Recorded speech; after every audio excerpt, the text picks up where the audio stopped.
US का S&P 500 होता है, इंडिया में सेंसेक्स और निफ्टी होता है। तो अगर आप एक S&P 500 का यूनिट खरीद रहे हो तो इट्स हाँ, 500। इक्विवेलेंट टू 500 कंपनीज का एवरेज खरीद रहे हो। P ratio essentially stands for price over earnings 100 और मोर इयर्स। मतलब अच्छा। स्टॉक्स ने बेस्ट रिटर्न दिया है out of all asset classes. Okay. हाँ।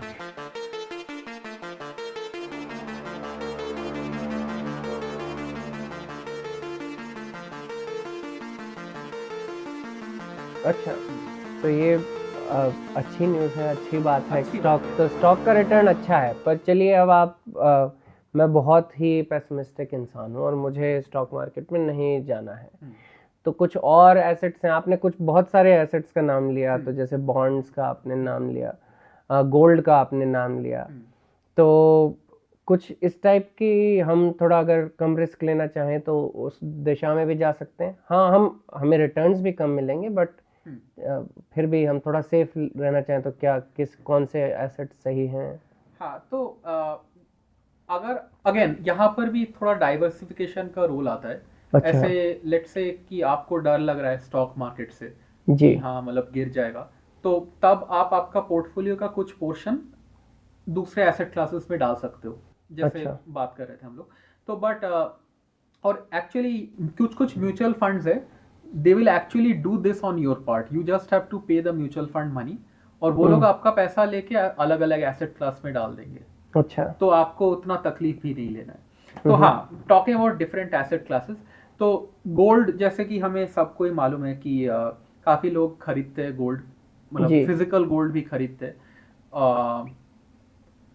बट आजकल काफ़ी लोग एक्चुअली गोल्ड इंडेक्स में डाल रहे हैं पैसा। अच्छा। हाँ, which is basically a concept जिसमें you don't have to own physical gold, but you can track. track the price of gold if you invest money in that particular fund।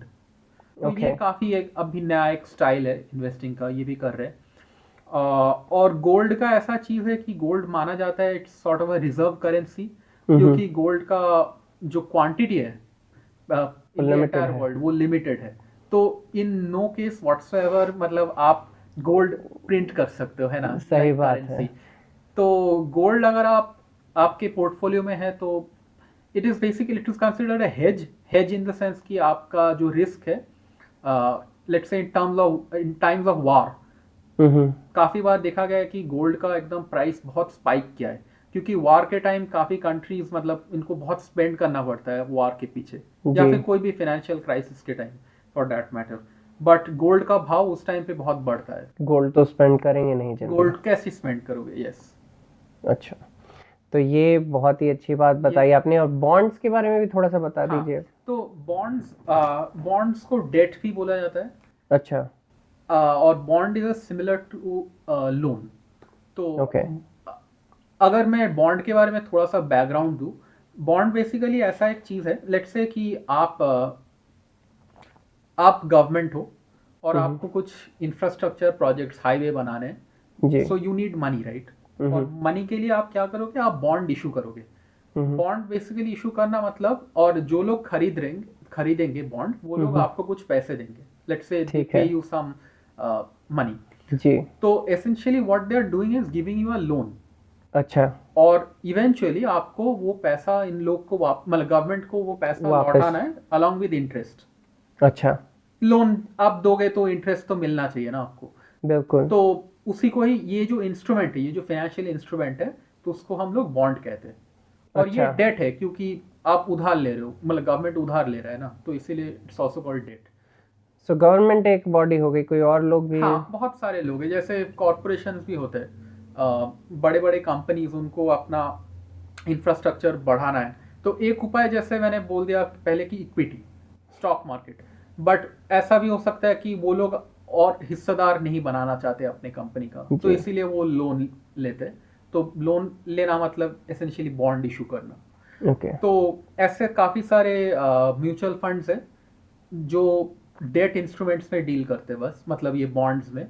अच्छा। But bonds का एक चीज़ है कि उनका returns थोड़ा कम होता okay. है स्टॉक से, क्योंकि they are not associated with that much risk as much stocks are, right. क्योंकि हम्म। स्टॉक्स में आप हिस्सेदार हो, और इसमें उनको पैसा मतलब वापस देना है, तो उनका जी। जो रिटर्न होता है वो थोड़ा कम होता है क्योंकि वो फिक्स्ड होता है पहले से ही। ओके। हाँ। और ये बॉन्ड्स पे जो गवर्नमेंट पे भी डेट होता है, हम्म। उन पे विश्वास लेकिन किया जा सकता है? हाँ, उन पे विश्वास किया जा सकता है डिपेंडिंग अपॉन कौन सा गवर्नमेंट है। वो जैसे पैसे लौटा देंगे आप? हाँ, जैसे कि यूएस गवर्नमेंट ने अभी तक तो डिफॉल्ट नहीं किया है, अच्छा, इंडियन गवर्नमेंट में भी कभी नहीं किया है, और तो मैक्सिमम स्टेबल। गवर्नमेंट्स में भी नहीं किया है। बट ऐसा नहीं है कि हर गवर्नमेंट में अपना मतलब जो ड्यूटीज है वो फुलफिल किया है। जैसे ग्रीस ने एक बार डिफॉल्ट किया था, रशिया ने एक बार डिफॉल्ट किया था अपॉन इट्स डेट, तो ये थोड़ा रिस्की हो जाता है। बट अच्छा। जनरली देखा गया है कि जैसे US government bills, T bills बोलते हैं उसको, वो अभी तक तो मतलब डिफॉल्ट नहीं किया है। वी होप कि फ्यूचर में डिफॉल्ट नहीं करेंगे। अच्छा, हाँ। चलिए तो फिर इसको समराइज किया जाए कॉन्वर्सेशन को, तो स्टॉक्स कंपनी में एक तरह से हिस्सेदारी है, और अगर आपको कंपनी में विश्वास है, और विश्वास के लिए कंपनी खुद रिपोर्ट्स भी प्रिंट करती हैं हर साल, एनुअल रिपोर्ट्स, वो आप पढ़ सकते हैं, ट्रैक कर सकते हैं। न्यूज़ में जो इन्फॉर्मेशन है वो तो आपके पास है ही, और आप वो चीज़ स्टॉक, अगर आपको किसी में विश्वास है तो पकड़ के रखिए, लंबे टर्म के लिए रखिए, अगर आपको सही में लगता है कि वो कंपनी अच्छा करेगी। यही चीज़ लोग काफ़ी अलग अलग स्टॉक्स को मिला के भी करते हैं म्यूचुअल फंड्स में, और कोई और करता है आपके लिए। हाँ। और यही ड्यू डिलिजेंस। और भी इंस्ट्रूमेंट्स हैं स्टॉक्स के अलावा जिनमें आप इन्वेस्ट कर सकते हैं, जैसे बॉन्ड्स हुए, उनमें रिस्क भी कम है और रिटर्न भी कम है। तो अगर आप रिस्क नहीं लेना चाहते उतना स्टॉक जितना, तो अगर और and you are okay with the return, then you're maybe something like T bills are for you. और बाकी गोल्ड तो आपके पास, गोल्ड के बारे में आपने बताया कि उसकी वैल्यू तो रहती है, and we should either there's gold index as well, right? And besides that physical gold आपके पास है तो वो भी एक अच्छा रिसोर्स है इन्वेस्टमेंट के लिए। तो ये तो आपने सारी समरी दे दी, काफ़ी आपने समझा दिया सारे टॉपिक्स के बारे में। एक चीज़ और थी, अब शुरू में हमने महंगाई की चर्चा की, इन्फ्लेशन की, और अभी भी आपने जब डेट की बात की तो इंटरेस्ट रेट की बात की। तो कई बार ये जैसे यूएस का फेडरल रिजर्व है, वो लोग भी आके बोलते हैं कि इंटरेस्ट रेट अब ऐसा हो गया या कट हो गया या बढ़ गया, तो उसका क्या लेना देना है हमारी लाइफ से? कुछ रिलेशनशिप लगता है आपको, just to round off the conversation? हाँ, इंटरेस्ट रेट से एक्चुअली काफ़ी लेना देना है। लेट्स से आपको घर खरीदना है, तो आप पॉसिबली बैंक से लोन लोगे, अच्छा। तो उस टाइम अगर इंटरेस्ट रेट हाई है तो you would not prefer to buy a house during a period when the interest rates are high, क्योंकि जी। आपको ज़्यादा इंटरेस्ट देना पड़ेगा, ओके। है ना। एंड ये रेट कौन डिसाइड करता है? गवर्नमेंट ही? ये रेट गवर्नमेंट डिसाइड करता है, क्योंकि इन्फ्लेशन और इंटरेस्ट रेट के बीच काफ़ी रिलेशनशिप है, सॉर्ट ऑफ इनवर्स रिलेशनशिप है।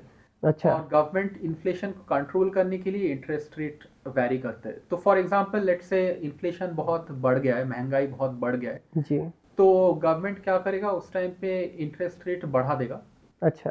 तो इंटरेस्ट रेट बढ़ा देगा तो फिर क्या होता है कि सबके लिए, कंपनीज के लिए और लोगों के लिए भी, मतलब कंपनीज के लिए मोस्टली नए नए चीज़ें करना मुश्किल हो जाएगा, क्योंकि जी। उनको भी ज़्यादा इंटरेस्ट रेट पे पैसा उठाना पड़ेगा मार्केट से। जी।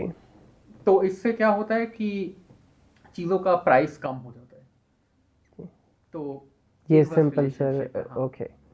और जो अब कोई और इंस्टीट्यूशन है, उन्हें भी वो गवर्नमेंट का इंटरेस्ट रेट चुनना पड़ता है, या वो उससे ज़्यादा भी कर सकते हैं, उससे कम भी, ऐसा कुछ है? हाँ, मतलब गवर्नमेंट का एक रेट होता है जनरली, बट जनरल आप लेट्स से कोई बैंक में जा रहे हो कोई इंटरेस्ट लेट्स से लोन लेने, तो बैंक ऐसा रेट सेट करता है कि वो जो रेफरेंस रेट गवर्नमेंट ने सेट किया था प्लस सम स्प्रेड, मतलब अच्छा।